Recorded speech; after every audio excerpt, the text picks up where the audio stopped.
இலங்கையின் புதிய அதிபர் அனுரகுமார திசநாயக்கவின் கூட்டணி தேர்தலில் மிகப்பெரிய வெற்றியை பெற்றிருக்கிறது.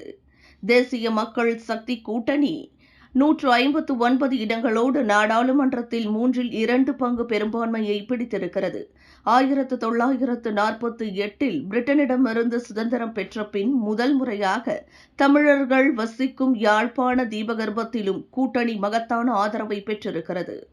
எதிர்த்தரப்பு தலைவர் சஜித் பிரேமதாசவின் கட்சி 40 இடங்களை மட்டுமே பிடித்தது. முந்தைய அதிபர் கோத்தபய ராஜபக்சே நாட்டை விட்டு தப்பியோடிய பின் பொறுப்புக்கு வந்த முந்தைய அதிபர் ரணில் விக்ரமசிங்கேவின் கூட்டணிக்கு வெறும் 5 இடங்களே கிடைத்தன. 55 வயது அதிபர் திசநாயக்க விலைவாசி உயர்வை கட்டுப்படுத்தி லஞ்சத்தை அகற்றப்போவதாக சொல்லி ஆட்சிக்கு வந்திருக்கிறார். இலங்கையில் நாடாளுமன்றம் வரும் 21ஆம் தேதி கூடும். அன்றைய தினம் புதிய நாடாளுமன்ற நாயக்கர் தேர்ந்தெடுக்கப்படுவார் என்பது குறிப்பிடத்தக்கது. வெளியில் மேலும் செய்திகளை தெரிந்து கொள்ள கீழே இருக்கும் பெல் பட்டனை அழுத்துங்கள். உங்கள் ஆதரவை வெளிப்படுத்த லைக் மற்றும் ஷேர் செய்யுங்கள்.